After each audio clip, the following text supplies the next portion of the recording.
Boy, we got to talk about JD Vance, Marco Rubio, and Face the Nation because JD Vance took a trip and he shook some stuff up. That's for darn sure.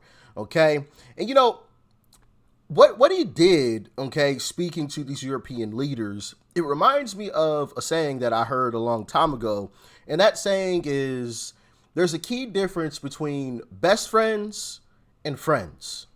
Friends tell you what you want to hear. Best friends will tell you what you need to hear."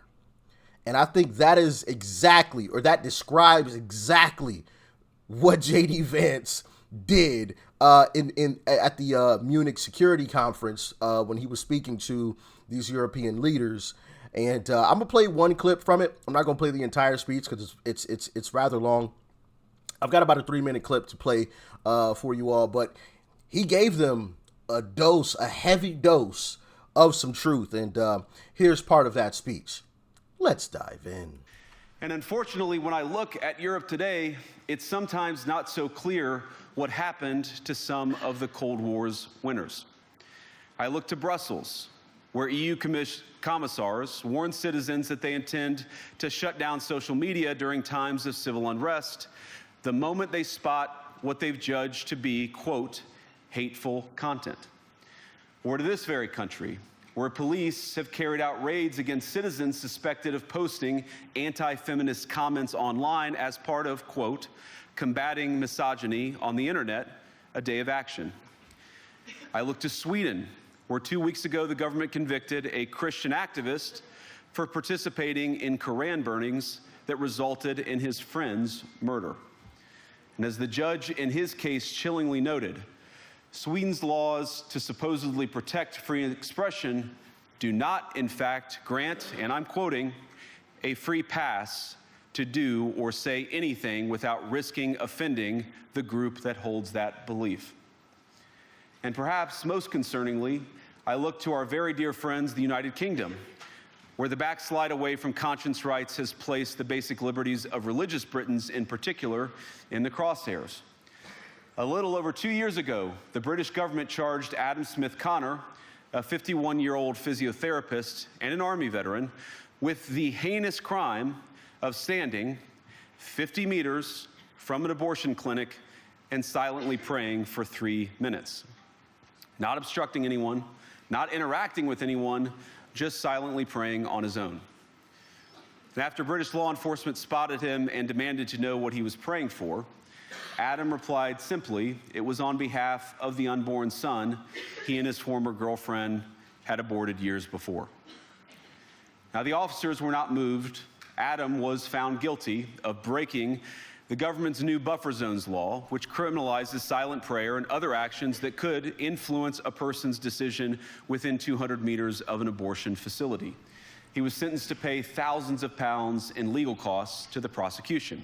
Terrible. Now, I wish I could say that this was a fluke, a one-off crazy example of a badly written law being enacted against a single person. But no, this last October, just a few months ago, the Scottish government began distributing letters to citizens whose houses lay within so-called safe access zones, warning them that even private prayer within their own homes may amount to breaking the law.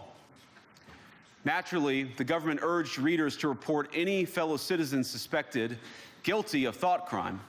In Britain and across Europe, free speech, I fear, is in retreat. Yeah, so you heard that there. Free speech is on the out just across the pond, right? And it's absolutely shameful what some, like you could be arrested for praying in your own home if your own home is within a buffer zone. Peacefully praying inside your home, not bothering anybody, right? Not screaming, not shouting, not burning down buildings, not vandalizing anything, not beating somebody up. Simply praying in your own home. Just across that water. You or I could be arrested for that. Let that sink in. How absolute insane is that? Like that is absolute insanity. Absolute insanity. Now I want to play this clip from Face the Nation with what is this lady's name? I don't even know this lady's name. But anyway, she says something that is absolutely ridiculous. Absolutely ridiculous. And here, I'm going to put this on the screen because I want y'all to see the like to dislike ratio. I think this says everything you need to know about where this video is about to go. Okay, yeah. I can even take my dislike away, which obviously ain't going to make a difference in that. But anyway, yeah, it's about to get real ugly in this video, and your jaw is going to drop when you hear the statement that this woman makes, the connection that she tries to make with free speech. So with that being said, brace yourself. Check it out. I want to ask you about what happened in Munich, Germany at the security conference. Vice President Vance gave a speech, and he told U.S. allies that the threat he worries about the most is not Russia.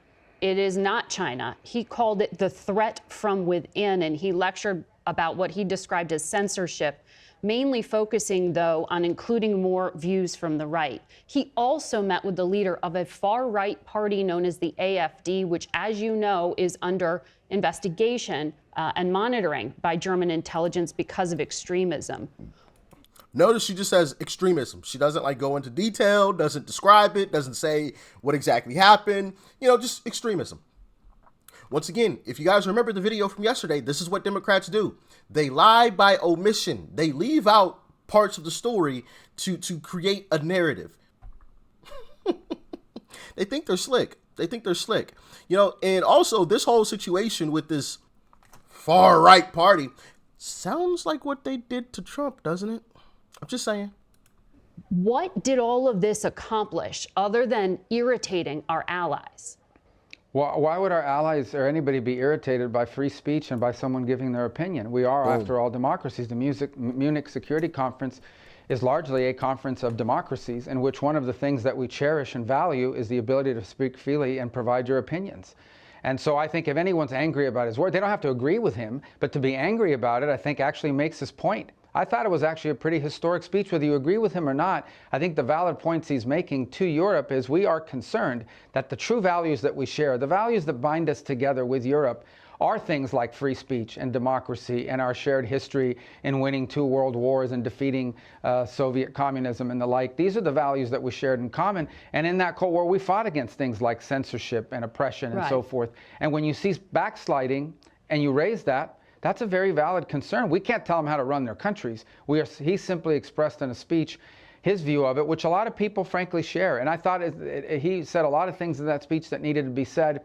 And honestly, I don't know why anybody would be upset about it. People are allowed, you don't have to agree with someone's speech. I happen to agree with a lot of what he said, but you don't have to agree with someone's speech to at least appreciate the fact they have a right to say it, and that you should listen to it and see whether those criticisms are valid. I assure you, the United States has come under withering criticism on many occasions from many leaders in Europe, and we don't go around throwing temper tantrums about it. Well, he was standing in a country where free speech was weaponized to conduct a genocide, and he met with the head of a political party that has far-right. Did y'all hear that? I gotta play that again. Leaders in Europe. Run it back. And we don't go around throwing temper tantrums about it. Well, he was standing in a country where free speech was weaponized to conduct a genocide. She's talking about Germany. And he met with the head of a political party that has far-right views and some historic ties to extreme groups. The context of that was changing the tone of it. And you know that the censorship was specifically about the right. No, I have to disagree with you. Free speech was not used to conduct a genocide. The genocide was conducted by an authoritarian Nazi regime that happened to also be genocidal because they hated Jews and they hated minorities and they hated those that they had a list of people they hated, but primarily the Jews. There was no free speech in Nazi Germany. There was none. There was also no opposition in Nazi Germany. They were a sole and only party that governed that country. So that's not an accurate reflection of history. I also think it's wrong. Again, I go back to the point of his speech. Okay, the point of his speech was basically... Hold on, before he continues. Once again, Democrats accuse Republicans of doing what they actually are doing or have done. Now, take away blue and red, take away Democrat and Republican, and just look at what each group of people were trying to do or are trying to do. You got this group of folks over here that are bringing back freedom of speech, that are for gun rights, that are against wars, right? That are for people's personal liberty, personal freedom, right? Against the invasion of people's privacy and against complete corruption. Over here, you have a group of individuals who want to silence the opposition political party, who want to silence anyone who speaks out against them, that doesn't say what they want the narrative to be, who speak, people who speak out against the narrative that they like.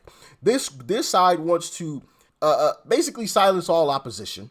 They don't allow the people to choose who their candidate will be. They give you said candidate. They love the forever wars. They want to continue the forever wars. Now, which party sounds closer to a party that Hitler would love? I think it's the party that loves forever wars and the party that wants to silence their critics. It's not these guys that I was describing over here. That's what Democrats are actually doing, or were trying to do. They literally silenced the sitting president. Granted, this was a while back now, but they literally banned a sitting president off of social media. Like, think about that. Like, let that sit. The sitting president, the most powerful man standing on this planet, they silenced him and took him off social media. And they clapped like a bunch of seals when they did it. Does that sound like a party that's against Hitler's ideals? I don't think so. That sounds like exactly what he would have done if he were alive today. To me, maybe I'm tripping. Y'all let me know. But maybe I'm tripping. But to equate freedom of speech with that horrible tragedy, it's just absolutely disgusting. Like, how low can you possibly go to say some stupid, I almost cursed, to say something so stupid? So stupid. How low do you, like, bro, let me let him finish it, because I got more to say. That there is an erosion in free speech and intolerance for opposing points of view within Europe, and that's of concern because that is eroding. That's not an erosion of your military capabilities. That's not an erosion of your economic standing. That's an erosion of the actual values that bind us together in this transatlantic union that everybody talks about. And I think allies and friends and partners that have worked together now for 80 years should be able to speak frankly to one another in open forums. Without being offended, insulted, or upset. And I spoke to foreign ministers from multiple countries throughout Europe. Many of them probably didn't like the speech or didn't agree with it, but they were continuing to engage with us on all sorts of issues that unite us. So again, at the end of the day, I think that people give that is a forum in which you're supposed to be inviting people to give speeches, not basically a chorus where everyone is saying the exact same thing. That's not always going to be the case when it's a collection of democracies where leaders have the right and the privilege to speak their minds in forums such as these. Well said, Marco. Well said. Well said. Here's the comment section of that video. Okay, so here's the video we just watched. This is why I don't watch legacy media. Blaming free speech for a genocide to undermine VP speech has got to be the dumbest thing I've heard or seen a news person do. Wow. Blaming free speech for the Holocaust is absolutely insane thinking. Brave of CBS to post this video on YouTube and leave the comments on. Margaret Brennan. Oh yeah, that's her name. It stuns me how you find it in yourself to be able to face the nation after being schooled by the U.S. Secretary of State on what caused the Holocaust. This woman is not normal. Margaret should have been fired during the commercial break after that interview. Did this idiot woman just seriously say that H happened because of free speech? That level of idiocy is unmatched. 11 out of 10 would farm for memes. So according to the host, free speech led to the Holocaust. Yeah, like that is just, you have stooped to an ultimate low to say something that dumb just because J.D. Vance said it, just because it was a Republican. Because you know that's why that happened. It's because it was now if it were Tim Walz, right? Had Kamala won and Tim Walz stood up there and gave this kind of speech, which he wouldn't, but if he did, she wouldn't have said something that ignorant. You know what all mainstream media would be doing? Clapping like a bunch of seals in the fucking circus. Oh, that's so great. See, defenders of free speech. Oh my goodness, yeah. They needed to hear that. But because it was a Republican, You get ignorant statements like that. Freedom of speech caused that to happen.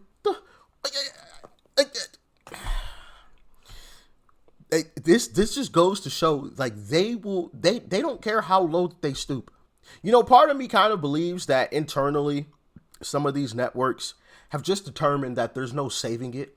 Like, the ship is too far gone, right? It's already listing, okay? You know, it's already tilting way too far to recover, so they're just like, F it.